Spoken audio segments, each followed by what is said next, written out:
الفاتحة.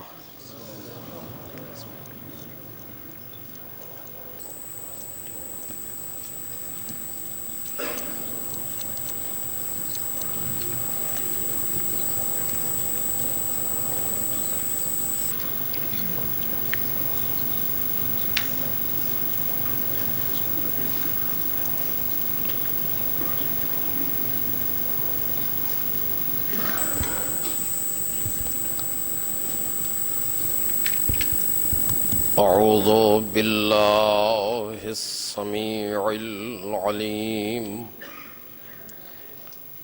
من الشيطان اللعين الرجيم.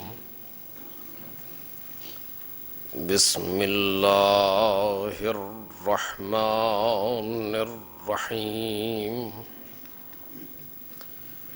الحمد لله الذي إليه مصائر الخلق وعواقب الأمر. نحمده على عظيم إحسانه ونير برهانه ونوام فضله وامتنانه، حمدا يكون لحقه قضاء ولشكره أداء، وإلى ثوابه مقربا ولحسن مزيده موجبا.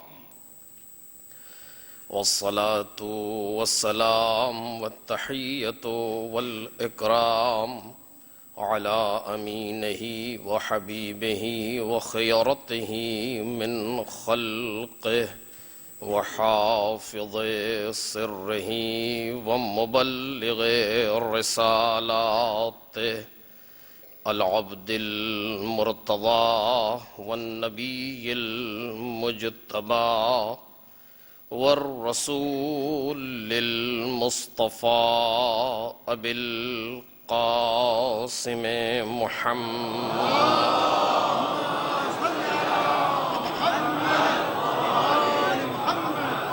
وآله الأطيبين الأطهرين الأكرمين المعصومين المظلومين، الذين أذهب الله عنهم الرجس وطهرهم تطهيرا.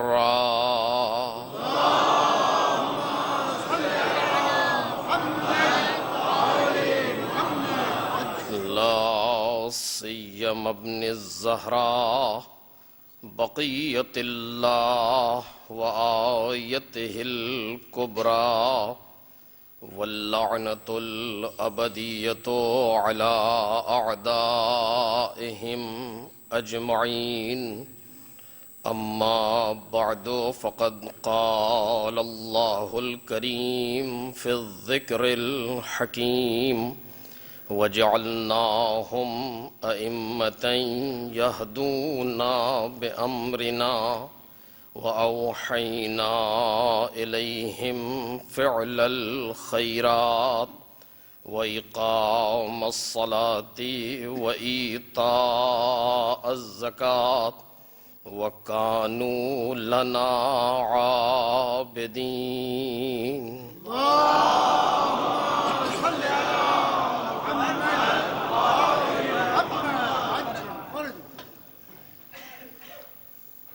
بزرگان محترم اور برادران عزیز،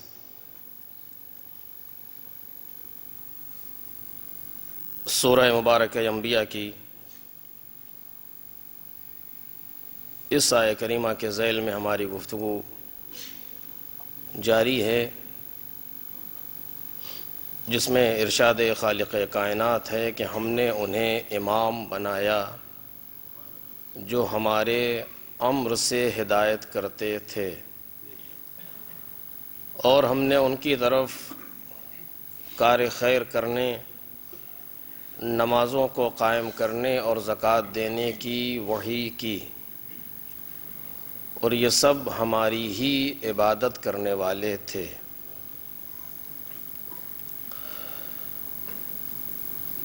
اس آیت کے وسیلے سے جو موضوع زیر بحث ہے وہ معرفت امام ہے، اور بعنوان مقدمہ چند جملے ضرورت معرفت امام پر عرض کیے گئے اور اسی پر گفتگو ہو رہی ہے۔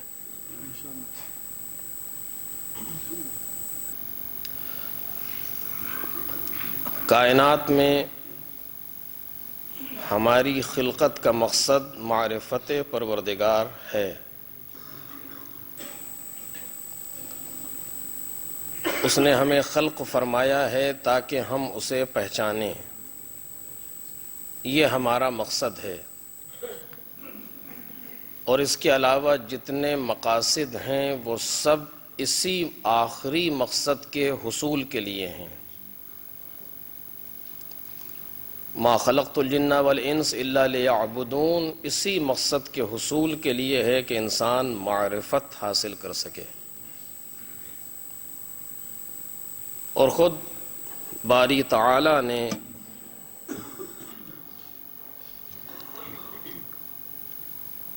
انسان کو اسی لیے پیدا کیا ہے کہ انسان اسے پہچانے۔ کنت کنزا مخفیا فخلقت الخلق لکی اعرف فاحببت ان اعرف فخلقت الخلق لکی اعرف، میں ایک چھپا ہوا خزانہ تھا، میں نے چاہا کہ میں پہچانا جاؤں تو میں نے ایک مخلوق کو پیدا کیا تاکہ میں پہچانا جاؤں۔ سبب تخلیق کائنات معرفت پروردگار ہے، اور یہ معرفت صرف انسان کے کاندھوں پر ہے۔ توجہ کریں، باقی جتنی بھی مخلوقات ہیں وہ ساری مخلوقات انسان کی خدمت کے لیے ہیں، انسان کو اس منزل تک پہنچانے کے لیے ہیں جو اس کا اصل مقام ہے۔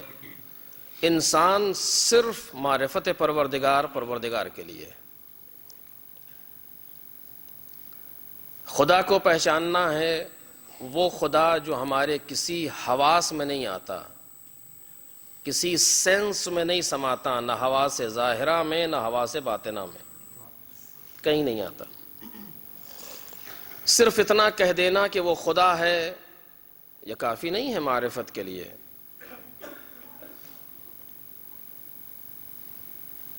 فلسفے کی دنیا میں یہ ثابت ہوتا ہے کہ اس کائنات کا کوئی ہے پیدا کرنے والا،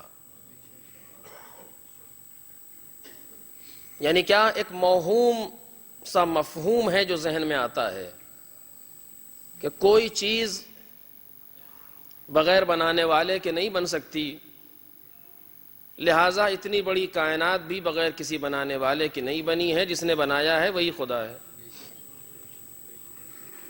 یہ معرفت ہے پروردگار عالم کی۔ صرف اتنا سا سوچ لینا کہ جس نے کائنات کو بنایا ہے بس وہی خدا ہے، تمام شروع۔ یہ ایک مفہوم ہے صرف ذہن میں، اتنی سی معرفت کے لیے کہ ہم یہ ایک منطقی قضیہ شکل اول کی صورت میں درست کر لیں، بس اسی کے لیے ہم پیدا کیے گئے کائنات میں، کہ ہم یہاں آ کر کے یہ سمجھ لیں کہ کائنات بغیر بنانے والے کے نہیں بنی، بنانے والے کا نام خدا ہے، ختم ہو گئی۔ تو عقل قبول نہیں کرتی کہ صرف اتنے سے ایک جملے کے لیے ہم اس کائنات میں بھیجے گئے، جبکہ نتیجہ یہی ہے۔ لیکن بالآخر وہ پروردگار کون ہے، وہ پروردگار، اس کے صفات کیا ہیں، ان تمام چیزوں پر کون روشنی ڈالے گا، کیسے معلوم ہو؟ اس میں بہرحال علوم موجود ہیں اور اس پہ خاصی بحثیں ہیں، اور وہ بحثوں کا یہ مقام تو نہیں ہے، ہم جتنا گنجائش ہوتی ہے اتنا عرض کر سکتے ہیں۔ ذات پروردگار کا کوئی نہیں سمجھ سکتا، کیونکہ وہ ایک ایسا مقام ہے کہ جہاں ذہن بشر کی رسائی نہیں، سوال ہی نہیں پیدا ہوتا. اب وہ کیوں کیسے اس پر بحثیں ہیں، اس کو ضرورت نہیں. ذات باری تعالیٰ تک کوئی پہنچ ہی نہیں سکتا، وہ انسان کے بس کی بات نہیں ہے. احادیث نے کہا اللہ تفکروا فی ذات اللہ، ذات خدا کے بارے میں فکر بھی مت کرو. پھر کیا کریں کہ صفات پروردگار کو سمجھو، صفات پروردگار کو محسوس کرو. صفات باری تعالیٰ پروردگار کی صفتیں، وہ خالق ہے، وہ عالم ہے، وہ قادر ہے، وہ رازق ہے، وہ حی ہے، وہ قیوم ہے، وہ غفار ہے، وہ ستار، یہ سارے صفات ہیں پروردگار عالم کے. ان میں سے کچھ وہ ہیں جو صفات ذات ہیں پروردگار کے، کچھ وہ ہیں جو صفات فعل ہیں. علم و قدرت و حیات، یہ تین چیزیں صفت ذات ہیں. اس کے علاوہ جتنی صفتیں پروردگار عالم کی ہیں سب صفت فعل ہیں. خالق، خالق اسے کہتے ہیں جو خلق کرے. جب تک خلق نہ کرے اس وقت تک خالق نہیں کہا جا سکتا. خالق یعنی خلق کرنے والا. تو جس وقت تک ہم کائنات میں نہیں آئے اس وقت تک ہمارا خالق خدا نہیں ہے، کیونکہ ہم خود ہی نہیں ہیں. یہ ممکن ہے. جتنی بھی صفتیں ہیں صفت فعل، وہ ساری کے ساری صفتیں پلٹ جاتی ہیں صفت ذات کی طرف. خالق نہیں ہے اس اعتبار سے کہ مخلوق نہیں ہے، لیکن قدرت رکھتا ہے خلقت پر، جانتا ہے خلقت کو. یعنی خود خلقت پلٹ رہی ہے، خالق ہونا پلٹ رہا ہے اس کے قادر ہونے کی طرف، اس کے سمیع، اس کے علیم ہونے کی طرف. اس لیے کہ جب مخلوق کائنات میں نہیں ہے تو وہ خالق نہیں ہے، جب مخلوق ہوگی تو وہ خالق ہوگا. جب کوئی رزق لینے والا نہیں ہے تو وہ رزق دے تو کسے دے. سالبہ بانتفاع موضوع ہے، لیکن رزق دینے کو جانتا ہے، رزق دینے پر قدرت رکھتا ہے. عالم بخلقتہ. اس طرح سے سارے صفات جتنے بھی صفات افعال ہیں وہ سب پلٹ جاتے ہیں صفات ذات کی طرف. یہ بالآخر علمی بحث ہے، یہاں اس کی ضرورت ہے، میں صرف اشارہ کیا تاکہ بات واضح ہو. پروردگار کے صفات بھی اس کی ذات سے الگ نہیں ہیں. اس کو میں نے تقریر میں آپ کے سامنے پیش کیا. جس طریقے سے ہم ہیں کہ ہماری ذات ہماری صفت سے الگ ہے، ممکن ہے ہمارے اندر کوئی صفت نہ ہو لیکن ہم ہوں.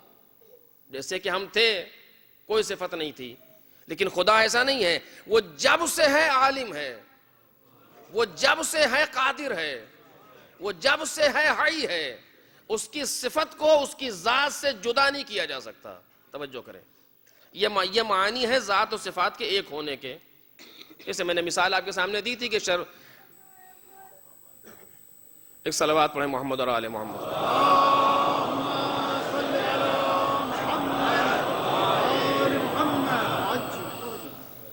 کہ بعض چیزیں ایسی ہیں جس کی ذات میں وہ چیز نہیں ہوتی، اس سے جدا کی جا سکتی ہے. شربت سے شکر کو، مٹھاس کو الگ کیا جا سکتا ہے. پانی زیادہ کر دیجئے مٹھاس ختم ہو جائے گی، لیکن شکر سے مٹھاس کو الگ نہیں کر سکتے. ایک ذرہ بھی اس کا رہے گا تو میٹھا رہے گا، کیوں؟ اس لیے کہ اس کی ذات میں موجود ہے وہ چیز. تو جو چیز ذات میں ہوتی ہے اس کو الگ نہیں کیا جا سکتا. اگر ہماری ذات میں عالم ہونا ہوتا تو ہم پیدا ہوتے ہی عالم ہوتے، مگر نہیں تھے. اگر ہماری ذات میں قادر ہونا ہوتا تو ہم پیدا ہوتے ہی قادر ہوتے، نہیں تھے. ہم جب پیدا ہوتے تو قرآن پڑھتے، ہم نے نہیں پڑھا. اگر ہماری ذات میں علم ہوتا تو پیدا ہوتے ہی ہم قرآن پڑھتے، ہم نے نہیں پڑھا. اگر ہماری ذات میں علم ہوتا تو پیدا ہوتے ہی کلے اجدر کو چیر دیتے، ہم نے نہیں چیرا. اگر ہماری ذات میں قدرت ہوتی تو ہم یہ کام کر سکتے تھے، لیکن نہیں کر سکتے کیونکہ قدرت ذات میں نہیں ہے. اور میں نے اس پر عرض کیا، دوبارہ نہیں دہراؤں گا نہیں اس کو، کہ ہماری ذات میں چیز نہیں، ذات ہماری الگ ہے، لیکن خدا ایسا نہیں ہے. خدا کی ذات میں یہ سارے صفات موجود ہیں. خوب جب صفت ذات سے الگ نہیں تو جب ذات قابل معرفت نہیں ہے تو پھر صفت بھی قابل معرفت نہیں ہے. بات پلٹ کے پھر وہیں آ گئی کہ جب ذات کے بارے میں تم غور نہیں کر سکتے اور ذات پروردگار کو محسوس نہیں کر سکتے تو جب صفات اس کی ذات سے الگ نہیں ہے بلکہ صفات زائد بر ذات بھی نہیں ہے، صفات عین ذات پروردگار ہیں. یہ مذہب تشیع کا نظریہ ہے، امامیہ کا نظریہ ہے کہ صفات عین ذات پروردگار ہیں، اس کی ذات پر زائد نہیں ہے. ایسا نہیں ہے کہ ساتھ میں ملے ہوئے نہیں، ملے بلے نہیں، عین ذات صفات پروردگار ہیں. وہ جس حیثیت سے عالم ہے اسی حیثیت سے قادر ہے.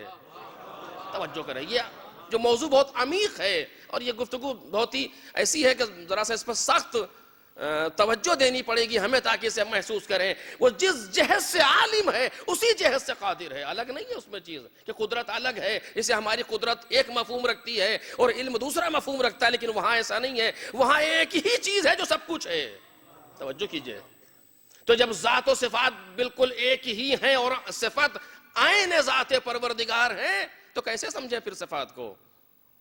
کا صفات کے لیے اب ضروری ہے کہ صفات پروردگار ہمارے سامنے ایسے آئیں جو ہم محسوس کر سکیں. صفات پروردگار ایسے بیان کیے جائیں ہمارے سامنے کہ ہم اسے محسوس کر سکیں. کہ یہ محسوس کیسے ہوگا؟ کہ محسوس ہوں گے صفات اپنے مظہر کے ذریعے سے. سال گزشتہ میں نے اس پر تفصیل سے گفتگو آپ کے سامنے کی تھی، اس سال نہیں کروں گا، صرف یہ لفظ کہہ کر کے آگے بڑھنا چاہتا ہوں کہ مظہر کے ذریعے سے صفت کو پہچانا جائے گا. مظہر کسے کہتے ہیں؟ جہاں سے صفت کا ظہور ہوتا ہے. مظہر یعنی ظاہر ہونے کی جگہ. جہاں سے صفت الہی کا ظہور ہو رہا ہو اس کو مظہر صفات پروردگار کہیں گے. توجہ کیجیے، یہ جہت میں نے سال گزشتہ نہیں بیان کی ہے، اس کو توجہ کریں اس پر. جہاں سے صفت الہی کا ظہور ہو اسے مظہر کہیں گے. ہمیں معرفت حاصل کرنی ہے پروردگار کی. توجہ چاہتا ہوں عزیزو جملے پر. ہمیں معرفت حاصل کرنی ہے پروردگار کی. معرفت ناقص نہیں، کامل حاصل کرنی ہے. ہم کر سکیں یا نہ کر سکیں یہ ہماری مجبوری ہے، لیکن نظام خلقت کائنات میں ایسا وسیلہ ہونا چاہیے جو کامل معرفت کو دے سکے. مجھے نہیں معلوم میری بات پہنچ پا رہی ہے کہ نہیں پہنچ پا رہی. یہ بھی بات میں یہاں پر کہتا چلوں سامنے، چونکہ یہ مفاہیم ذرا سے سخت ہیں، لہذا اگر کوئی بات بزرگ تو مجھ سے بہتر جانتے ہیں، کسی جوان بھائی ہمسن یا کمسن بھائی کی بات اگر واضح نہ ہو تو اس سے پہلے کہ کوئی نتیجہ نکالیں خود مجھ سے گفتگو کر لیں ٹیلی فون کے ذریعے سے یا جس طریقے سے بھی دل چاہے. ایک صلوات پڑھیں محمد اور آل محمد.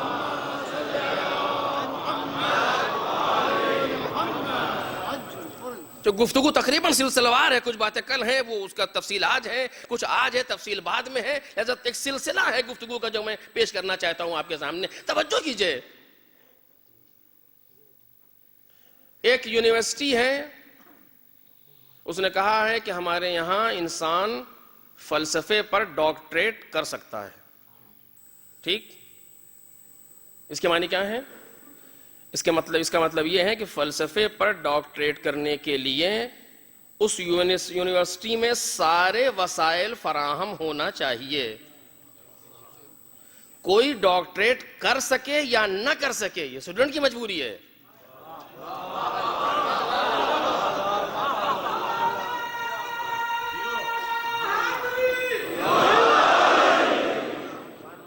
کوئی ڈاکٹریٹ کر پائے یا نہ کر پائے یہ دوسرا موضوع ہے، لیکن یونیورسٹی کی طرف سے اس موضوع پر سارے وسائل فراہم ہونے چاہیے. کہ یہاں اس نے اعلان کیا ہے کہ یہاں فلسفے پر ڈاکٹریٹ کر سکتے ہیں لیکن فلسفے کے موضوع پر کوئی کتاب ہی نہیں ہے لائبریری کے اندر. کا عجیب باولے ہے، کیسے ہو سکتا ہے یہ؟ کوئی پڑھانے والا ہی نہیں ہے فلسفے کو اس یونیورسٹی میں. کیسے ممکن ہے یہ؟ جب آپ کے ہاں اس چیز جب یونیورسٹی میں ڈاکٹریٹ فلسفے پر ہو سکتا ہے تو پڑھانے والا بھی چاہیے، کتابیں بھی چاہیے، سارے وسائل چاہیے. ہے کہ نہیں؟ میں غلط بات تو نہیں کہہ رہا ہوں. کوئی کر سکے نہ کر سکے الگ موضوع ہے، لیکن آپ نے اعلان کیا ہے سارے وسائل ہونے چاہیے. پروردگار عالم نے کہا کنت کنزا مخفیا فاحببت ان اعرف، میں چھپا ہوا خزانہ تھا، میں نے چاہا کہ میں پہچانا جاؤں. پہچانا جاؤں ذرا سا یا کامل، کہ جتنا ممکن الوجود میں طاقت ہے، جتنا ممکن الوجود میں طاقت ہے، اتنی معرفت حاصل کرنے کے لیے سارے وسائل کائنات میں ہونے چاہیے۔ معرفت تمام کے لیے یہ انسان کی مجبوری ہے کہ اس معرفت کو پا سکے یا نہ پا سکے، لیکن مالک کی طرف سے انتظام ہونا چاہیے۔ توجہ میرے عزیزوں، جو بات اس کا قدرت کی طرف سے انتظام مکمل ہونا چاہیے۔ ہم حاصل نہ کر سکے یہ ہماری نالائقی ہے، لیکن جب اس نے کہہ دیا کہ میں چاہتا ہوں کہ پہچانا جاؤں، تو پھر جیسا ہے ویسا پہچانوانے کا وسیلہ فراہم کرے۔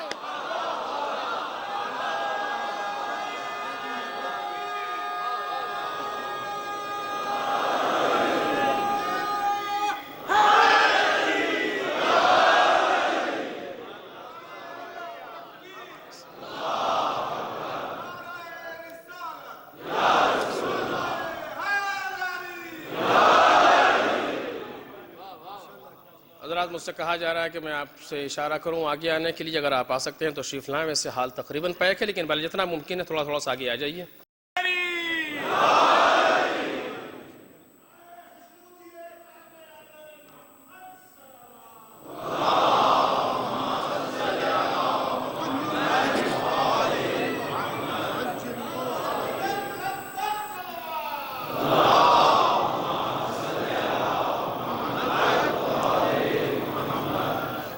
بالآخر پروردگار عالم نے جب اپنے آپ کو پہچانوانا چاہا ہے تو وہ کامل وسیلہ کائنات میں ہونا چاہیے جو معرفت پروردگار کرا سکے۔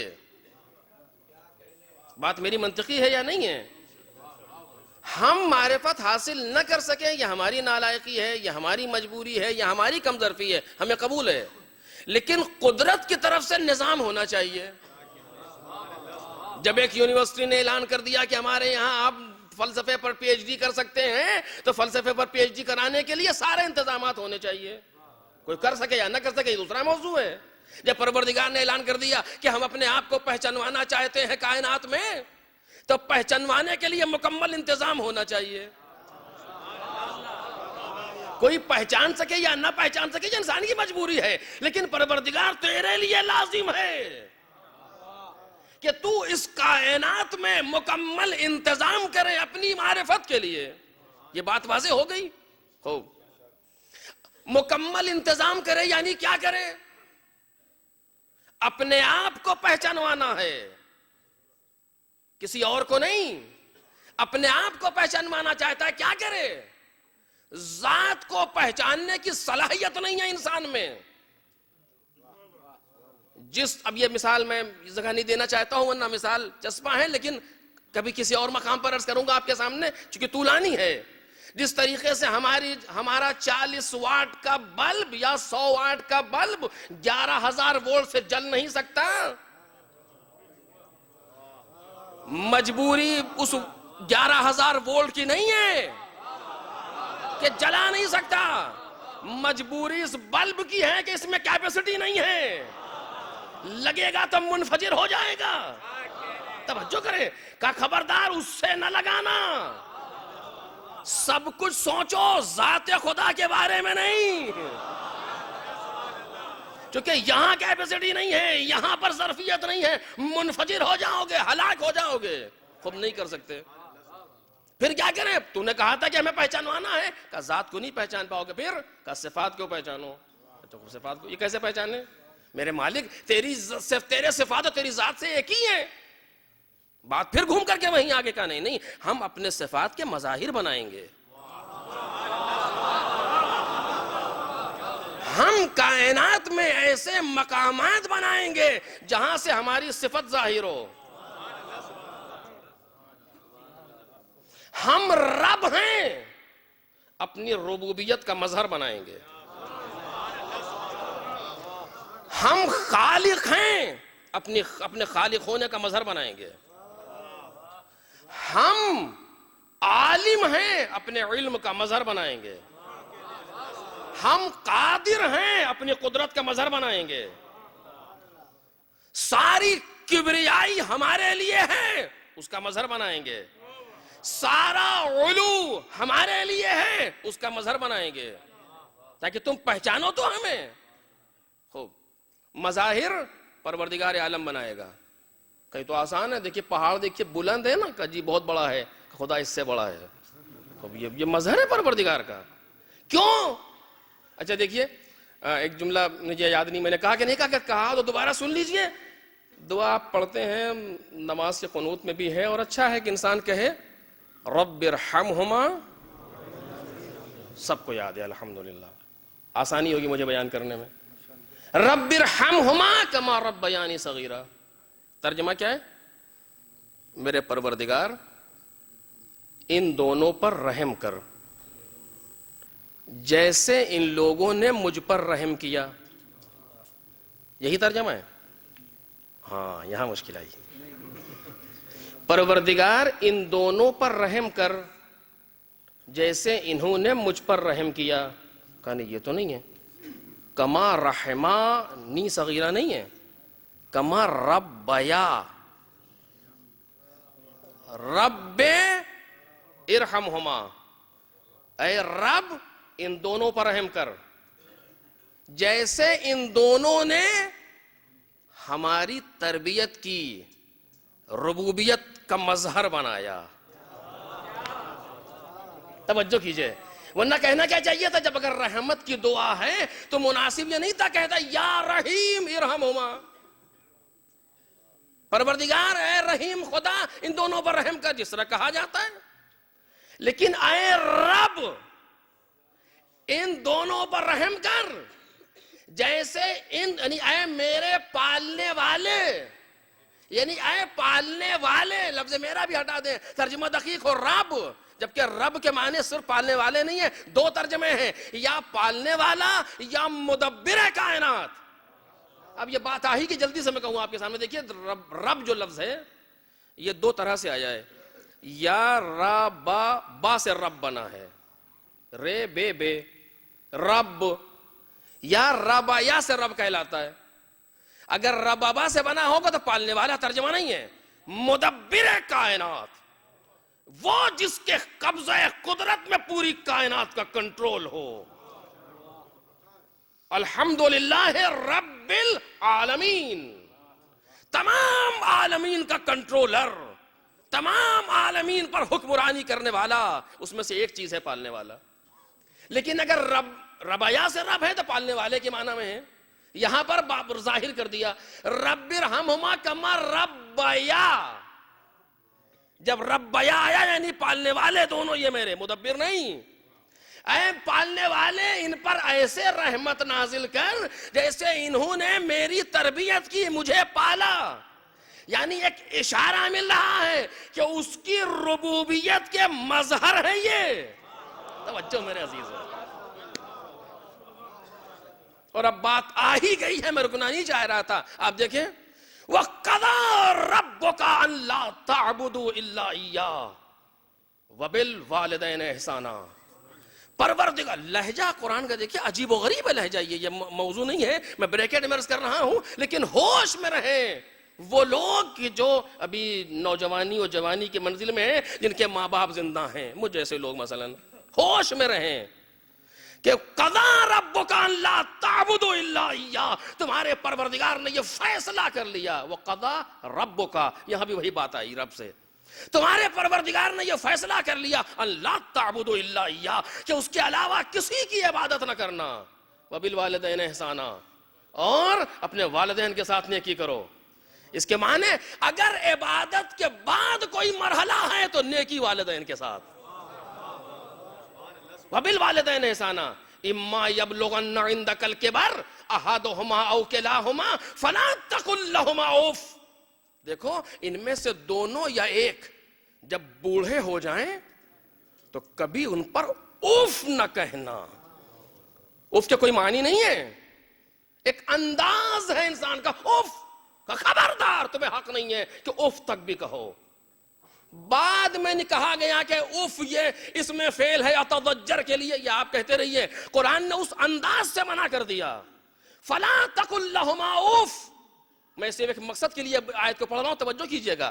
فلا تقل لہما اف، انہیں اف بھی نہ کہنا. ولا تنہرہما، انہیں جھڑکنا نہیں، خبردار انہیں جھڑکنا نہیں، کچھ نہیں. وَقُلْ لَهُمَا قَوْلًا كَرِيمًا، جب ان سے بات کرنا بڑے نرم لہجے کے ساتھ. دیکھ رہے ہیں آپ، بڑے نرم لہجے کے ساتھ بات کرنا والدین سے اپنے، دونوں یا ایک. کب؟ جب بوڑھے ہو جائیں، کیونکہ وہی منزل آتی ہے کہ ان کے اندر چڑچڑا پن پیدا ہوگا، تمہارا ابھرتا ہوا شباب ہوگا، تمہاری ابھرتی ہوئی جوانی ہوگی، سارے عضلات بدن اپنے شباب پر ہوں گے اور یہ بڑھاپے کی منزل میں جائیں گے. ان کے یہاں چڑچڑا پن پیدا ہوگا، تمہارے اندر طاقت پیدا ہوگی. خبردار ایسے موقع پر اف بھی نہ کرنا. اللہ رے قرآن، اللہ رے قرآن کریم. ولا تنہرہما، نے جھڑکنا نہیں. وقل لہما قولا کریما، ان سے بڑے نرم لہجے میں گفتگو کرنا. واخفض لہما جناح الذل من الرحمہ، اور اپنے دونوں شانوں کو ان کے سامنے جھکائے رکھنا. خبردار اگر کبھی والدین کے سامنے اکڑ کے کھڑے ہوئے، توڑ دیں گے ایسی پیشانی کو کہ جو والدین کے سامنے بلند ہو رہی ہو. اور اگر تم نے یہ جملے میرے ہیں، قرآن نہیں ہے، اگر تم نے اف کر دیا تو والدین کا نقصان نہیں ہے، تمہارا اپنا نقصان ہے. اگر تم نے انہیں جھڑک دیا، ان کا نقصان نہیں ہے، تمہارا اپنا نقصان ہے. چونکہ یہ کائنات منظم ہے. ایک اف پر تمہاری زندگی میں کتنے مشکلات پیدا ہوں گے تمہیں اندازہ بھی نہیں ہے. مولانا صاحب دعا کیجئے، روزی نہیں لگ رہی، کہ جائیے والدین کی اطاعت کیجئے. پہلے جو والدین کے ساتھ بے احتیاطی کی ہے اس کا نتیجہ تو ظاہر ہوگا. اس میں ہم کیا کر رہے ہیں؟ کوئی کیا کر سکتا ہے؟ پروردگار نے منظم کیا کائنات کو. کبھی انشاءاللہ اس پر گفتگو کروں گا آپ کے سامنے. ولا تنہرہما، جھڑکنا نہیں. واخفض لہما جناح الذل من الرحمہ، اپنے شانوں کو جھکائے رکھو. اگر تم نے یہ کیا ہے تو تمہارا اپنا فائدہ، ان کا نہیں. خوب انہوں نے تم پر زیادتی کی ہوگی، وہ خود جواب دہ ہیں. تم یہ کرو، ہم تم سے کہہ رہے ہیں، ہم تمہارے پروردگار ہیں، تم سے کہنا ہے تم یہ کرو. واخفض لہما جناح الذل من الرحمہ وقل رب ارحمہما کما ربیانی صغیرا، اور شانیں جھکائے رکھنا اور یہ کہنا پروردگار ان پر ایسے رحم کر جیسے انہوں نے مجھ پر رحم نہیں، جیسے انہوں نے میری تربیت کی ہے. یہاں پر آ کر کے سکھایا کہ یہ کیوں کہہ رہا ہوں اتنا احترام. توجہ میرے عزیزو، جملہ ضائع نہ ہونے پائے. کیوں کہہ رہا ہوں؟ اف نہ کہنا، جھڑکنا نہیں، نرم لہجے میں گفتگو کرنا، شانوں کو جھکائے رکھنا. کیوں؟ اس لیے کہ یہ میری ربوبیت کے مظہر ہیں.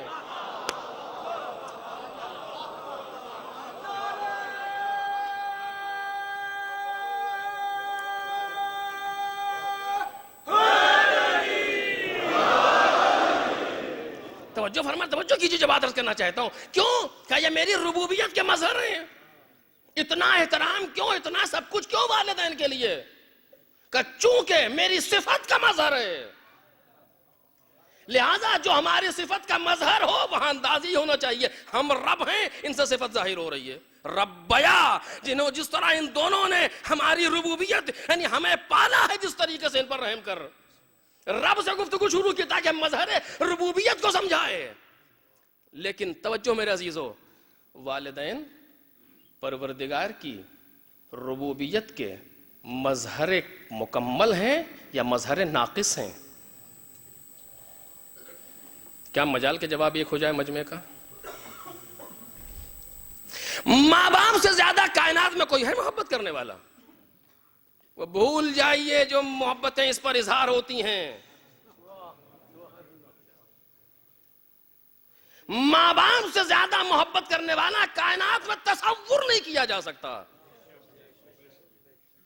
ان کی بے لوث محبت جہاں تصور نہیں ہے کسی چیز کا، کسی شائبے کا. لیکن یہ ماں باپ پروردگار کی ربوبیت کے مظہر ہیں. کہاں ہیں؟ مظہر کامل ہیں یا ناقص ہیں؟ اگر یہ ناقص ہے تو پھر کامل کون ہے؟ اب بتائیے کیا جواب ہو سکتا ہے؟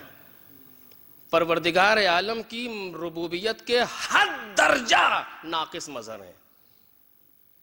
یہ کتنا سناٹا!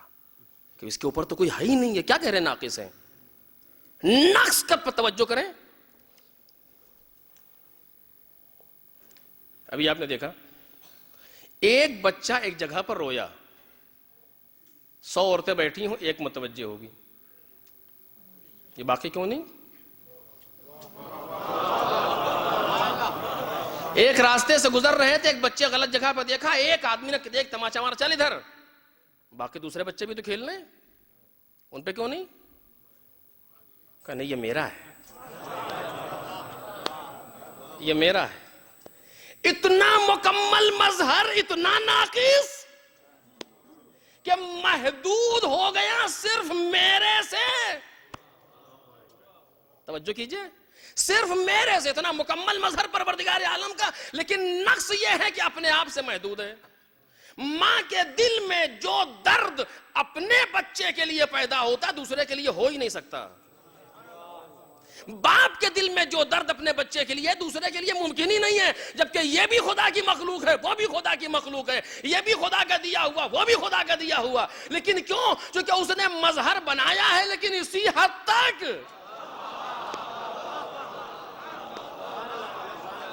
اتنا محدود مظہر، یہ کیا بتائے گا اس ربوبیت لامحدود کو؟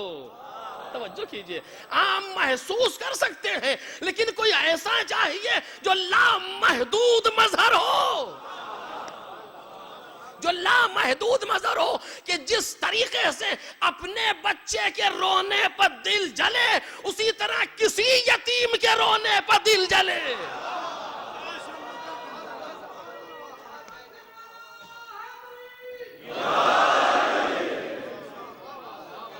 ایک صلوات پڑھیں بابا سے بلند پر محمد اور آل محمد.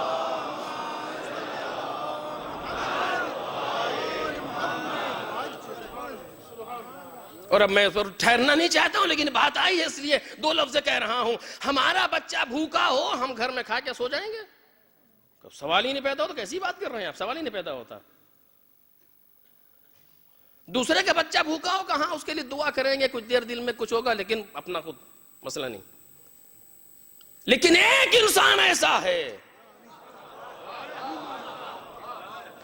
کہ جب گلی سے گزر رہا ہے اس نے دیکھا کہ چولہے پر خالی پتیلی رکھے ہوئے ماں بچوں کو بہلا رہی ہے. اس منظر کو دیکھ کر کے یہ گزر ہی نہیں سکتا. جنگ سے واپس آ رہے ہیں، کسی سے سفر کی تھکان بھی ہے، صعوبتیں بھی ہیں، مشکلات بھی ہیں، چونکہ مولا کوفے میں رہیں اور یہ ہو جائے یہ تو ممکن ہی نہیں ہے. ہاں، جنگ کے دوران یہاں کے حالات دگرگون ہو، یہ ممکن ہے. واپس آ رہے ہیں، دیکھا حالات یہ ہے، جلدی سے بیت المال میں آئے، جو ملا لیا، غلام ساتھ میں ہے، چل دیے، جا کر کے اپنے ہاتھ سے کھانا پکا رہے ہیں. جب کھانا تیار ہو گیا، تب مختصر کر رہا ہوں، جب کھانا تیار ہو گیا تو بچوں کو جگایا، جگا کر کے اپنے زانوں پر بٹھایا، اپنے ہاتھ سے بچوں کی دہن میں لقمہ دیا، بچوں کو کھلایا. لیکن اس سے بھی ابھی چین نہیں آیا، بچوں سے کھیلنا شروع کیا.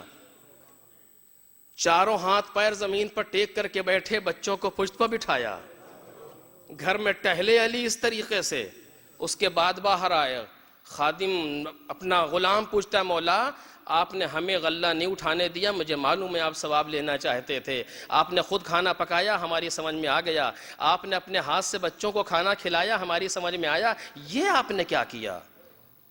کہا تم نے دیکھا نہیں، جب ہم یہاں سے گزرے تھے تو بچے رو رہے تھے، ہم نے چاہا کہ جب ہم دوبارہ جب یہاں سے گھر سے نکل رہے ہوں تو بچے ہنس رہے ہوں. دیکھ رہے ہیں آپ، یہ کون ہے؟ یہ سوائے باپ کے کوئی ایسا عمل انجام ہی نہیں دے سکتا. ہم بہت زیادہ کرتے، گھر جا کر کچھ لا کے دے دیتے، چلو یہ کرو بچوں کے لیے، بعد میں دیکھا جائے گا. لیکن نہیں، ایسا عمل سوائے باپ کے کوئی نہیں کر سکتا. کیوں؟ چونکہ ربوبیت الہی کا مظہر مکمل ہے.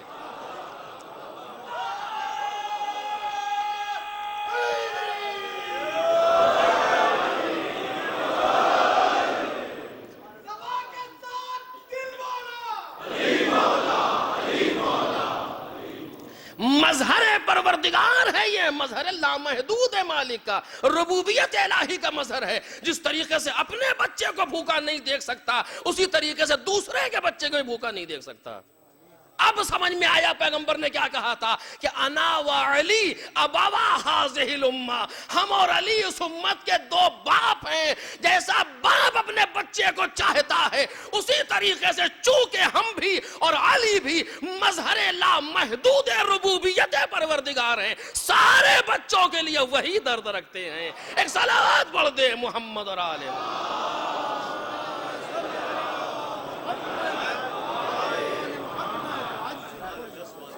اور جو میں نے آیت پڑھی آپ کے سامنے اس پر توجہ کریں کہ وَقَضَىٰ رَبُّكَ أَلَّا تَعْبُدُوا إِلَّا إِيَّاهُ وَبِالْوَالِدَيْنِ إِحْسَانًا إِلَىٰ آخر.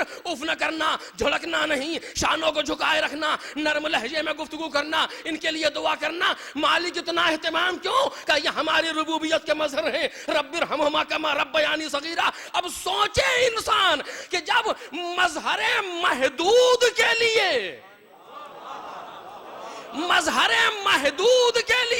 خدا کو گوارا نہیں کوئی اوف کر دے،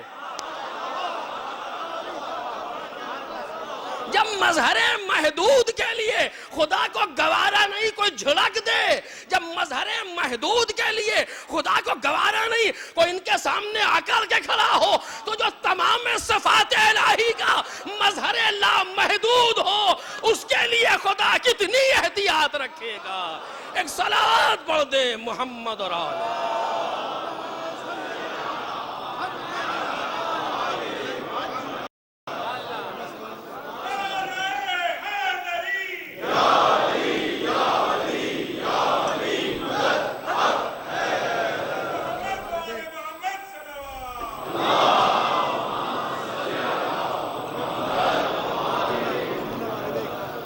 مظہر پرورد صفات الہی، ہمیں پروردگار کو پہچاننا ہے. ذات سے نہیں پہچان سکتے، صفت سے پہچانو. کہ صفت ذات سے الگ نہیں ہے، کہ مظاہر سے پہچانو. کون ہے مظہر پروردگار کائنات کے اندر؟ کہ وہ ہو سکتا ہے کہ جہاں سے میں نے کہا کہ دیکھیں والدین مظہر ہیں، لیکن یہ ربوبیت الہی پر پی ایچ ڈی نہیں کرا سکتے، چونکہ بہت محدود ہیں. بیچلر تک آ جائیے ان کے پاس، بہت سے بہت آگے نہیں.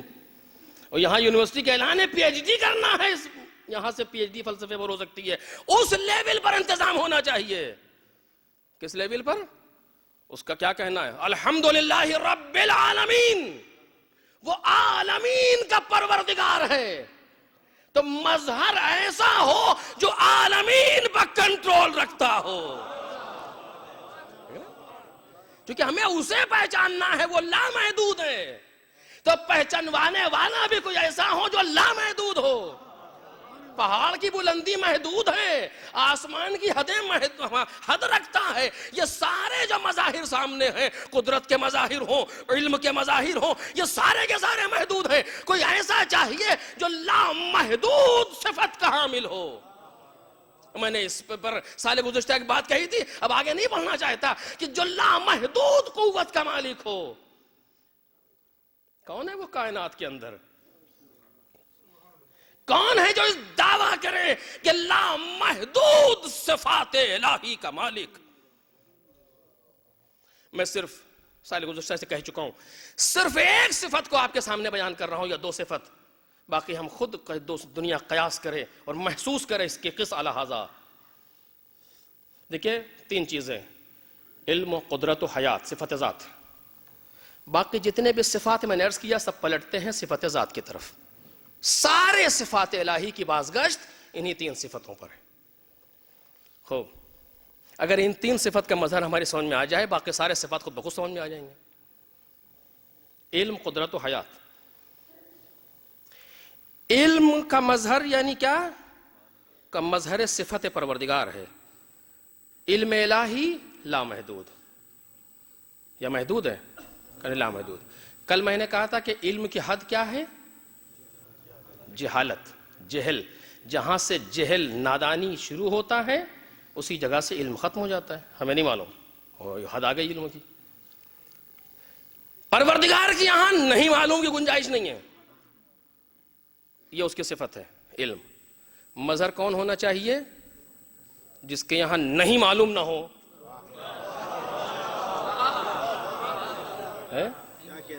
جس کے یہاں یہ نہیں ہوگا ہمیں نہیں پتا. میں نے سال گزشتہ سے پڑھا لیکن جلدی سے 2 منٹ میں کچھ کہنا چاہتا ہوں کیونکہ یہ تفصیل ہے اس اجمال کی. ہمیں نہیں معلوم یہ نہیں ہو. ہے کوئی کائنات میں ایک نام لیجئے کسی کا جس نے کبھی یہ نہ کہا ہو کہ ہم نہیں جانتے. کوئی ہے اس طرح کی دنیا میں؟ انبیاء کے یہاں مشکل پیدا ہوئی. جناب موسیٰ ایک اولو العزم پیغمبر خضر کے سامنے آئے, کتنی جگہ پر مشکلات پیدا ہوئیں. اب بالآخر جناب خضر نے الگ ہی کر دیا کہ ہم جو آپ کو ملا ہے اس میں کچھ ہم کو بھی دے دیں, ہم بھی کچھ سیکھنا چاہتے ہیں. کا شرط ہے استاد و شاگردی کی. کا شرط کیا ہے؟ کہ کچھ پوچھئے گا نہیں جب تک خود نہ بتا دوں. لیکن شاگرد کو اتنا مؤدب تو ہونا ہی چاہیے. اچھا ٹھیک ہے نہیں پوچھیں گے. اب میں واقعہ نہیں بس اشارہ کر رہا ہوں آپ کے سامنے. سفینے پر سے گزرے وہ آگوں سوراخ کر دیا. کہا عجیب آپ نے یہ کیوں کر دیا, برا کام کیا آپ نے. خضر مسکرائے, کہا تھا نہیں کہ نہیں پوچھئے گا. اب نہیں کریں گے, اب دوبارہ نہیں. آگے بڑھے, مہمان کے لیے کہا مہمان بنا لو. کہا نہیں بنائیں گے. دیوار گری تھی اس کو اٹھانے لگے. کہا آپ چاہتے تو اجرت لے لیتے. کہا پہلے کہہ چکا کچھ نہیں بولنا تھا. یہ بچوں کے طریقے گفتگو نہیں ہے. چونکہ جناب موسیٰ جس شریعت پر عمل کر رہے ہیں اس کے اعتبار سے یہ غلط ہے. ورنہ یہ تو ہم اور آپ بھی سمجھتے ہیں اگر ہمیں کوئی استاد منع کرتے تو کبھی نہیں بولیں گے, چپ رہیں گے. وہ کیوں نہیں چپ رہ رہے؟ چونکہ وہ چپ رہ نہیں سکتے ہیں اپنی شریعت کے اعتبار سے. اور خضر جس پر عمل کر رہے ہیں وہ دوسرا پیغام الہی ہے. یہ اس پر موظف نہیں ہے, وہ اس پر موظف نہیں ہے. توجہ کیجئے, اختلاف محسوس کریں. ایسا نہیں ہے کہ بچوں کے طریقے سے ہے کہ ضد کر رہے ہیں تو بار بار بول دیے, ایسا تھوڑی ہوتا ہے. وہ اپنی شریعت کے اعتبار سے بول رہے ہیں. شریعت موسوی میں یہ درست نہیں تھا. اور پھر اس کے بعد جب 3 مرتبہ یہ ہو گیا کہ اللہ تو صاحبنی, تم ہمارے صحابی نہیں ہو سکتے. کیوں؟ چونکہ بار بار پوچھ لیا. ایک صلوات پڑھیں محمد اور آل محمد.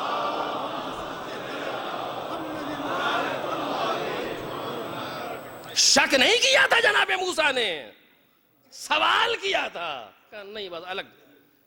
تو یہ وہاں مشکل ہے کہ وہاں جس علم پر جناب خضر موظف ہیں باطن پر, اس علم پر جناب موسیٰ موظف نہیں ہے, کیونکہ ان کے پاس دوسرا علم ہے جو اس سے مافوق ہے. اور قرآن کیا کہتا ہے کہ فوق کل ذی علم علیم, ہر علم رکھنے والے کے اوپر کوئی جاننے والا ہے.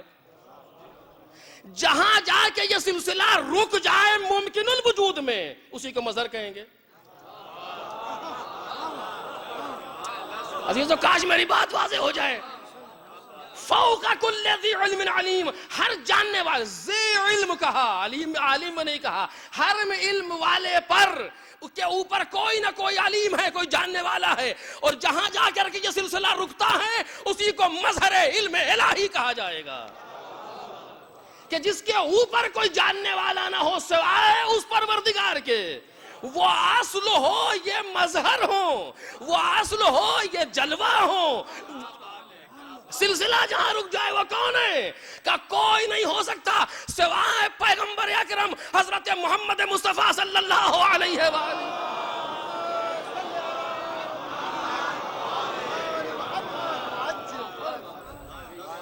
کیونکہ پیغمبر کون ہے؟ سید الوجود پوری کائنات میں, اصل وجود پوری کائنات میں. پیغمبر ہیں جن کی ذات والا وہ ہے کہ جو مظہر علم پروردگار. آپ دکھائیے, پوری ذمہ داری سے عرض کر رہا ہوں, میں نے نہیں دیکھا کہ کوئی مسئلہ پیغمبر کے بعد پاس آیا ہو اور کہا ہو کہ نہیں ابھی تو یہ مجھے پتہ نہیں ہے, میں مراجعہ کروں گا, دیکھوں گا, مطالعہ کروں گا, پھر بتاؤں گا. سوال ہی نہیں. کوئی مسئلہ ایسا نہیں آیا. پیغمبر مصلحت کی بنیاد پر وحی کا منتظر ہو یہ اور ہے. پیغمبر کسی کی توحید کو بچانے کے لیے اپنے علم کا مکمل اظہار نہ کرے.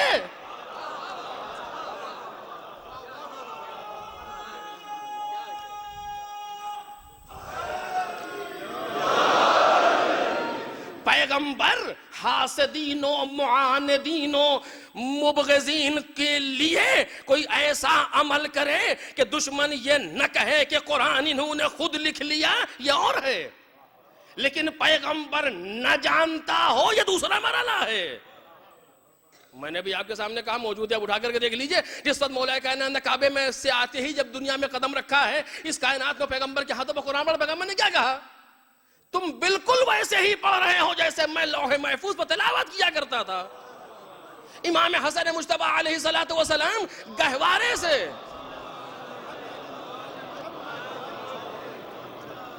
گہوارے سے لوح محفوظ کی تلاوت کرتے ہیں۔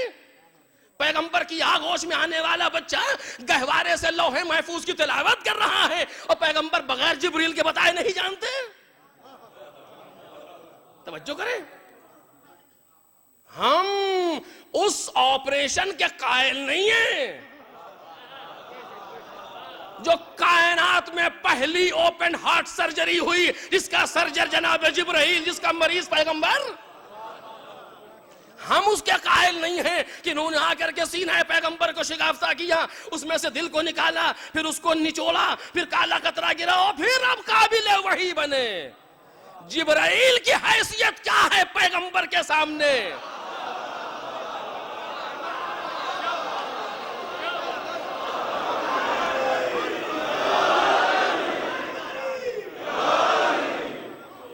جو میں نے کہا ہے ثابت کروں آپ کے سامنے، جناب جبرائیل علیہ السلام ہماری طرف سے کافی بلند ہیں، لیکن پیغمبر کی طرف سے کافی نیچے ہیں۔ آپ دیکھ لیجئے، ہم زمین پہ کھڑے ہوئے ہیں، 24واں مرحلہ، 25ویں بلڈنگ ہم سے بہت اوپر ہے، لیکن جو 36ویں منزل پر ہے اس کے لیے کیا بہت نیچے؟ تو جناب جبرائیل کی فضیلت و منزلت ہمارے اعتبار سے بہت ہے، لیکن پیغمبر کے اعتبار سے جبرائیل کچھ نہیں ہے۔ صحیح کہہ رہا ہوں، کچھ نہیں ہے۔ کیسے کچھ نہیں ہے؟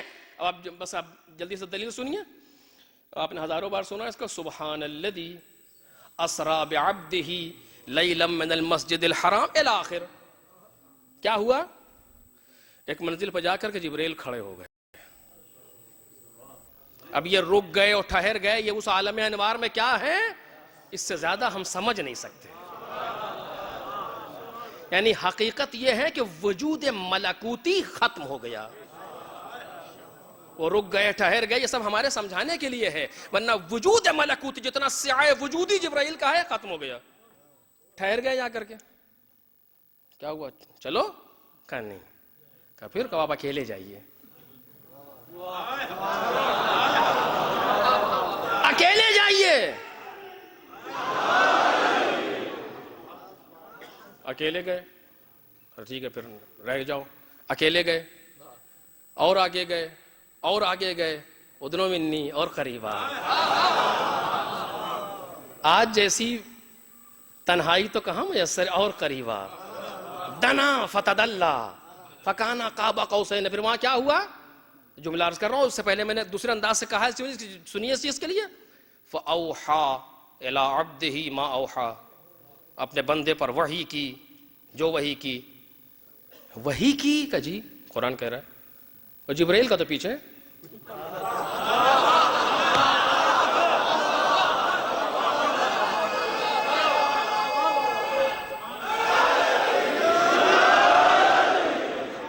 تین طریقے ہیں پیغمبر تک پیغام پہنچانے کے، توجہ چاہتا ہوں عزیزو، تین طریقے ہیں پیغمبر تک پیغام پہنچانے کے، یا خواب میں بتایا جائے، یا کہیں سے آواز آئے، یا فرشتہ آئے وحی لے کر کے۔ پیغمبر کو خواب نہیں آیا، وہاں آواز کی جو بات نہیں ہے، اوہا وحی کی۔ جبرائیل تو پیچھے ہے، کیسے وحی ہوئی؟ کہ اسی بتانے کے لیے وحی کی کہ یہ نہ سمجھ لینا کہ وحی میں ان کا محتاج ہے۔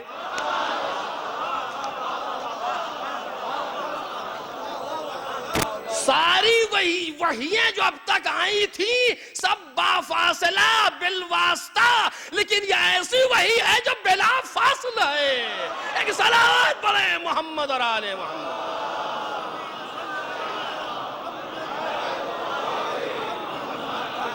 اور جو میں کہہ رہا ہوں کہ بہت آگے ہیں جناب جبرائیل سے، کیوں کہنا؟ توجہ کیجئے، لے گیا راتوں رات، خدا اپنے نبی کو، صحیح ہے ترجمہ، راتوں رات پروردگار لے گیا اپنے رسول کو، صحیح ہے ترجمہ کا نہیں؟ سبحان الذی اسریٰ بنبی یہی نہیں ہے، سبحان الذی اسریٰ برسول ہی نہیں ہے، سبحان الذی اسریٰ بعبدہ، یعنی یہ نہ سمجھ لینا کہ معراج نبوت کی ہے، یہ نہ سمجھ لینا کہ معراج رسالت کی ہے، معراج عہدے کی نہیں ہے۔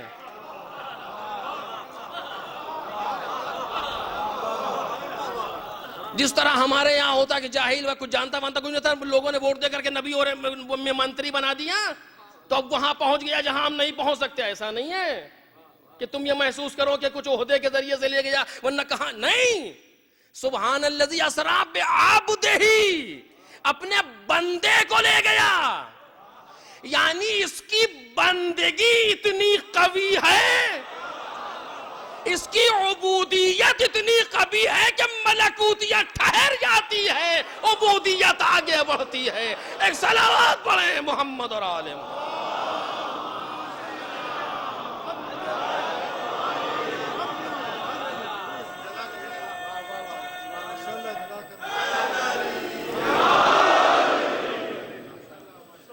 اچھا نہیں معلوم مجھے کہ یہ میری گھڑی اور یہ والی گھڑی یہی دو تیز چلتی ہیں یا آپ کی گھڑیاں بھی تیز چلنے لگتی ہیں؟ ایک صلوات پڑھیں محمد اور آل محمد۔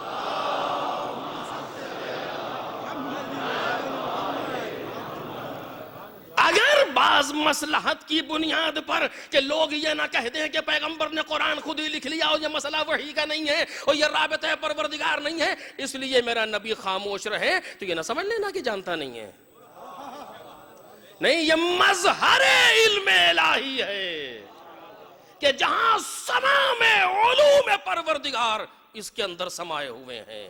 سارے علم الہی کا جلوہ، یہ اب کل یہیں سے بات شروع کروں گا، تمام علم الہی کا جلوہ یہ ہے، تمام علم الہی کا مظہر یہ ہے، مصلحتاً خاموش ہے کہ وحی آئے تاکہ تم یہ سمجھو کہ انہوں نے پروردگار کے کہنے پر یہ بات کہی، اس کے اشارے پر یہ بات کہی، یہ نہ لکھو کہ اپنے سے کہہ دیا، ورنہ اپنے سے کہہ دیا تو وہی ہے کہ جو اگر یہ نہ ہوتا تو ہوتا کیا نتیجہ کائنات کے اندر؟ آپ دیکھ رہے ہیں اتنی احتیاط کے بعد تو عالم یہ ہے، اگر وہ احتیاط نہ ہوتی دشمن کیا کرتا ہم محسوس نہیں کر پا رہے ہیں۔ یہ مصلحت پروردگار ہے کہ جہاں اس نے ایسا نظام بنایا ہے کائنات میں کہ اس طریقے سے علم ہمارا آگے بڑھے، اس طریقے سے بنا، ایسا نہیں ہے پیغمبر علم الہی کا مظہر ہے، ویسے ہی پڑھ رہے ہو جیسے میں لوح محفوظ سے پڑھتا ہوں، اور میں اس کو انشاءاللہ کل پر اور اس کے بعد کی تقاریر میں آپ کے سامنے واضح کروں گا۔ منزل اس سے بہت آگے ہے جہاں تک ہم محسوس کر رہے ہیں، اور اس کے علاوہ تو علماء جانے کیا ہے، بہت آگے مراحل ہیں اس کے، لہذا میں بار بار کہہ رہا ہوں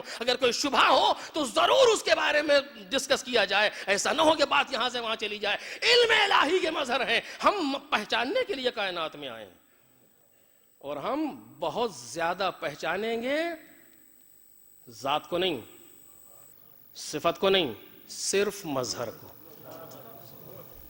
صرف مظہر کو۔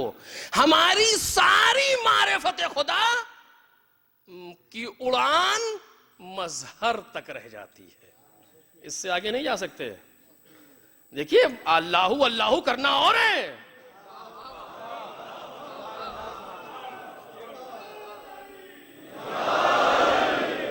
لیکن معرفت پروردگار کو محسوس کرنا دوسری منزل ہے۔ پیغمبر نے یوں ہی نہیں کہا تھا کہ آخری زمانے والے سورہ توحید کو سمجھیں گے، محسوس کرنا اس چیز کو جو کہا جا رہا ہے کہ معرفت کے لیے، جو میں کئی سال آپ کے سامنے گزارش کر رہا ہوں، اور کچھ باتیں بہت دقیق ہے اس سال کے لیے، کہ پروردگار عالم نے ہمیں اسی لیے پیدا کیا ہے، اور ہم پیغمبر تک ہم آ گئے ہیں۔ اس کے بعد انشاءاللہ کل آپ کے سامنے کہ مظہر پروردگار تمام صفات کے لیے، اور کہ کس طریقے سے جیسا وہ ہے، یعنی کیا جیسا وہ ہے، لا محدود صفت کا مالک، اس طریقے سے کوئی مظہر چاہیے جو لا محدود ہو۔ کوئی ایک روایت دکھا دو کسی کمپنی میں ڈھلی ہوئی کہ کوئی آیا ہو روم سے، یہاں سے، وہاں سے، اس نے پیغمبر سے کوئی سوال کیا ہو، پیغمبر خاموش رہے ہو، کوئی ایک جگہ پر کہ ہمیں نہیں معلوم، جاؤ بعد میں آنا پوچھ کے بتائیں گے، کچھ نہیں۔ دیکھ لیا آپ نے؟ اور یہ کائنات میں جو آخری جملہ کہہ رہا ہوں، کائنات میں جو ہمیں معرفت حاصل کرنا ہے یہ صرف اس زمانے تک نہیں ہے جب تک پیغمبر کائنات میں رہے ہیں.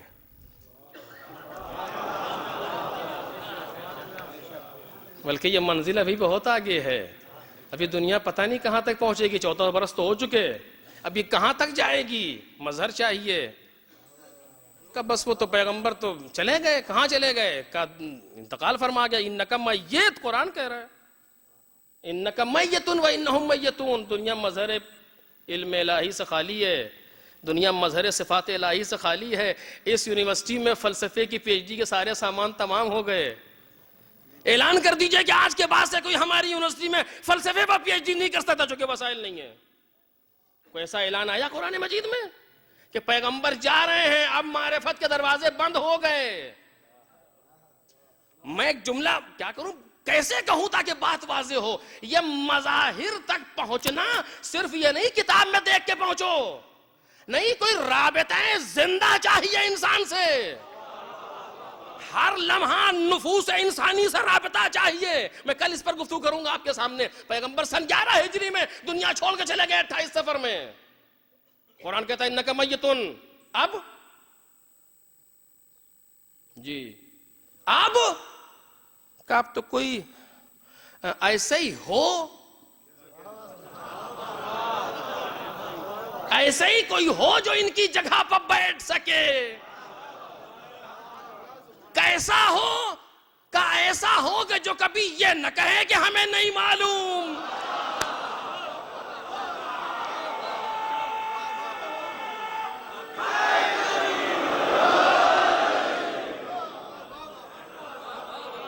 کل اس مقام سے گفتگو کا آغاز ہوگا. ایسا علم الہی, قدرت الہی, جہاں تمام صفات الہی ظہور کر رہے ہوں.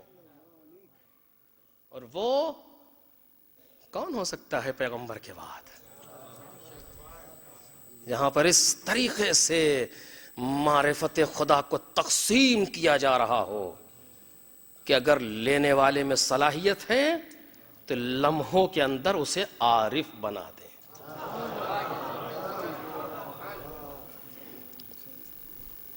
یہ میں کہہ چکا ہوں کہ ساری کمی ہماری اپنی طرف سے ہے, ان کی طرف سے کوئی کمی نہیں ہے.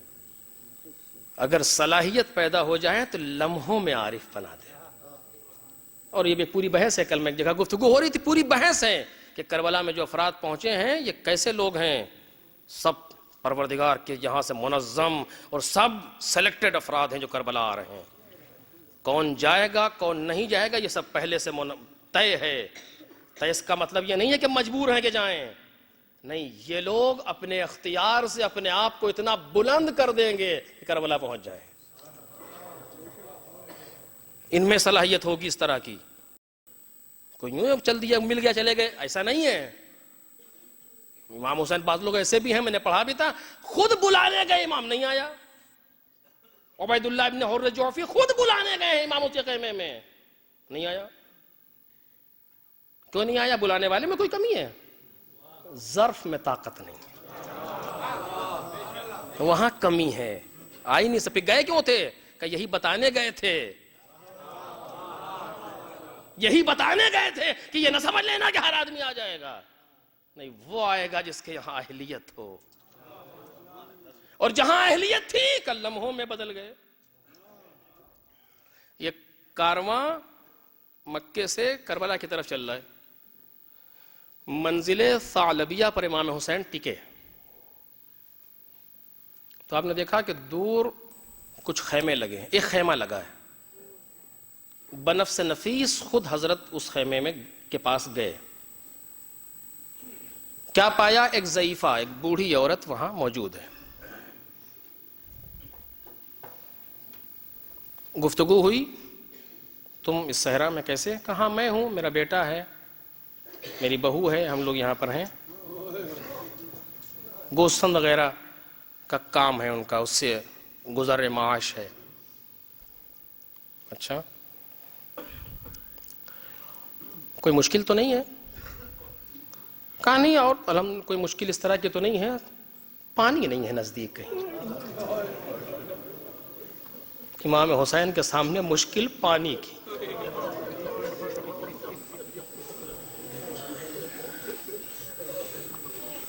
کہا اچھا میرے ساتھ آؤ. حضرت کے ہاتھ میں ایک نیزہ ہے. اس ضعیفہ کو اپنے ساتھ لیا اور لے کر کے پشت خیمہ پر کچھ دور گئے. ایک پتھر تھا, امام نے نیزے سے اس پتھر کو ہٹایا, ایک چشمہ ابلا.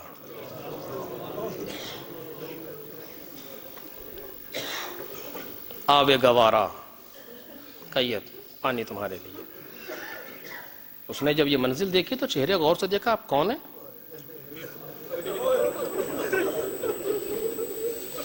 کہا میں حسین ابن علی.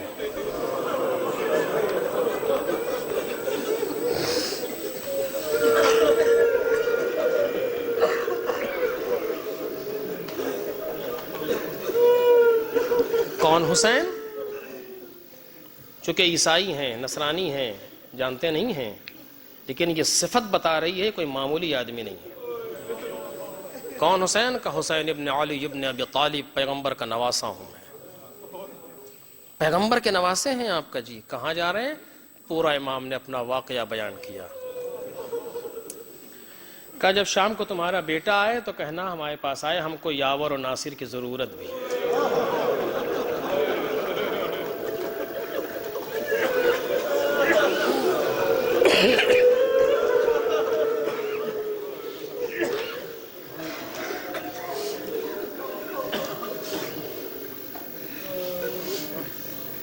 شام کو بیٹا آیا, دیکھا خیمے کے اندر پانی. اماں یہ پانی کہاں سے آیا؟ ماں نے پورا واقعہ بیان کیا. محبت ہے ماں کے دل میں جو امن رہی ہے. کہ میرے لال انہوں نے تجھے بلایا ہے. ماں, بیٹا, بہو تینوں امام حسین کے پاس آئے. امام نے اپنے مقصد کو بیان کیا. تینوں نے اسلام قبول کیا. تینوں نے اسلام قبول کیا امام حسین کے ہاتھ پر. عمر کتنی ہے؟ 25 برس. ہے کون؟ عیسائی. لیکن ایسا نہیں ہے کہ اپنے مذہب پر درست نہیں تھا. اگر درست ہوتا تو یہ صلاحیت نہیں ہوتی. درست نہ ہوتا, اگر اہلیت تھی, ایک لمحے میں امام حسین نے اسے ایسا عارف بنایا کہ دنیا محسوس نہیں کر سکتی. جس دن ملاقات ہوئی ہے تاریخ کہتی ہے وہب کی شادی کا 9واں دن تھا. کربلا میں روز عاشور وہب کی شادی کا 70واں دن تھا. سوچئے 25 برس کا جوان ہے, 2 ہفتے گزرے ہیں شادی کو, ماں ساتھ ہے اور کوئی نہیں ہے, نہ ماں کا کوئی خدمت گزار نہ بی کا کوئی وارث, سر پر کچھ نہیں, اور دونوں پورے کے پورے کربلا پہنچ گئے. اللہ رے مظہر الہی, کیسی معرفت دی حسین ابن علی نے کہ شب عاشور ماں کہتی ہے وہب, میں نے سنا ہے کہ لوگ کہہ رہے ہیں کل روز قربانی ہے.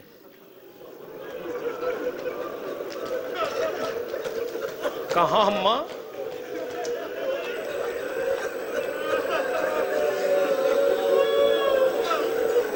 ہاں ماں کل روز قربانی ہے. کہا میرے لال مجھے پیغمبر کے سامنے رو سفید کر دینا.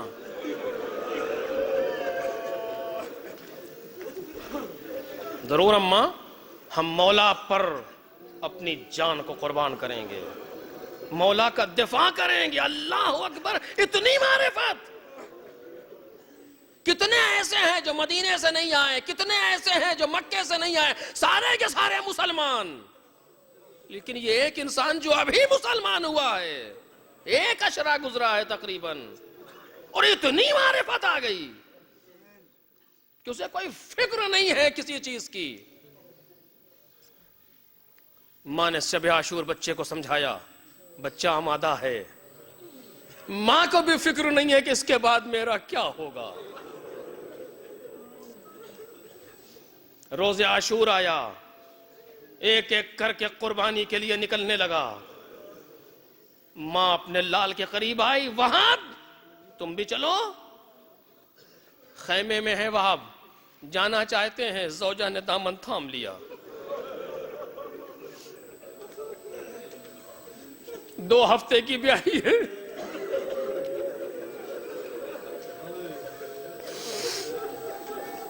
جیسے ماں نے دیکھا کہ میرے لال اگر رک گیا تو تجھ سے راضی نہیں ہوں گی، اور یاد رکھ اگر میں راضی نہیں ہوں تجھے پیغمبر کی شفاعت نہیں ملے گی. اللہ رے معرفت.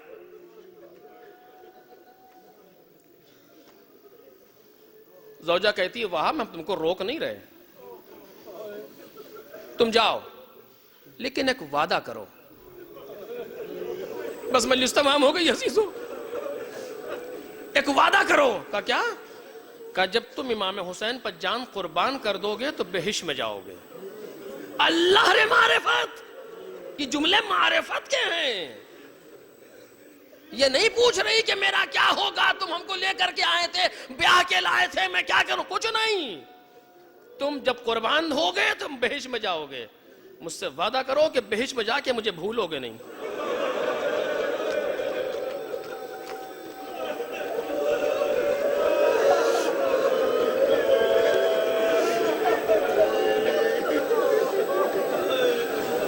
وہاب نے کہا میں تجھ سے وعدہ کرتا ہوں کہ میں بہشت میں تجھے بھولوں گا نہیں. کہا ایسے نہیں. کہا پھر کیسے؟ کہا مولا حسین کے سامنے چلو، ان کو ضامن بناؤ. اللہ رے معرفت میں بار بار عرض کر رہا ہوں، کیسی معرفت ڈالی حسین ابن علی نے.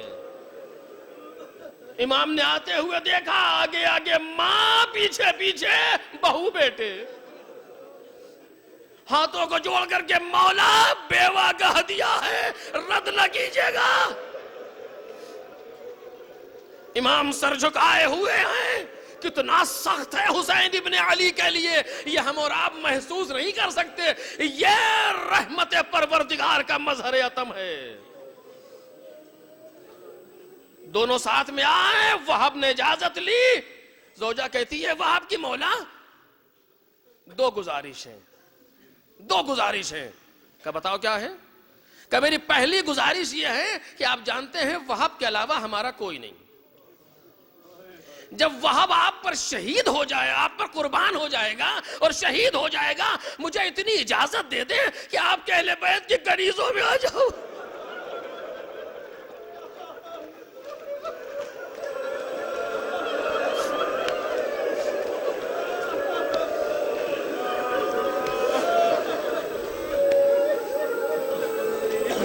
اتنی اجازت دے دیں کہ آپ کے اہل بیت میں شامل ہو جاؤں. امام خاموش رہے. بس مجلس تمام ہو گئی. کہا مولا میری دوسری گزارش یہ ہے کہ آپ ضامن بن جائیں کہ وہاب بہشت میں جا کے ہمیں بھولیں گے نہیں. کہا اس کی زوجہ کے لہجے میں درد اتنا تھا کہ حسین ابن علی زاروں قطار رونے لگے.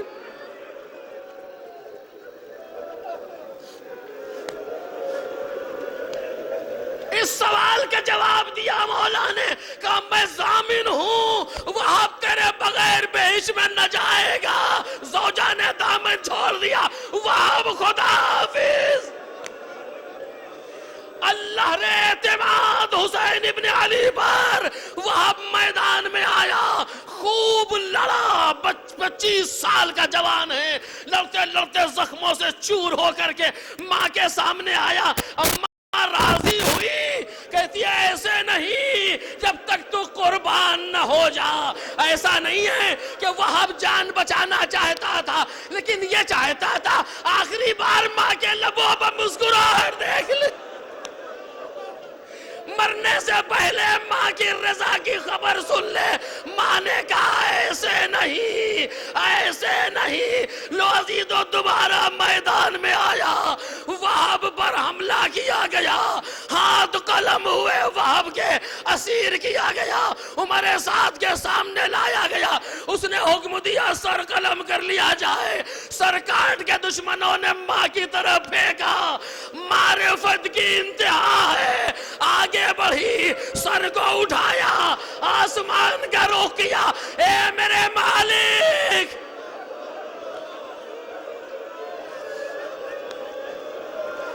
اے میرے مالک تیرا شکریہ، تو نے مجھے سرخرو کر دیا. یہ کہہ کر کے سر کو پھر پھینک دیا. کیا مطلب ہے؟ ارے جو راہ خدا میں دے دیتے ہیں، چوبے قنات لے کر کے میدان کی طرف چلی، امام حسین نے آ کر کے سنبھالا، نہیں ام وہب نہیں، واپس لے کر کے آئے۔ اسی اسنا میں وہب کی زوجہ ہانیہ وہب کے لاشے پر آ گئی، بیٹھ کے کہتی ہے معرفت بھرا جملہ، کہتی ہے وہب ہنیئا لک الجنہ، اے وہب تمہیں جنت مبارک ہو۔ شمر نے اپنے غلام سے کہا، اس نے ایک گرز سر پہ مارا،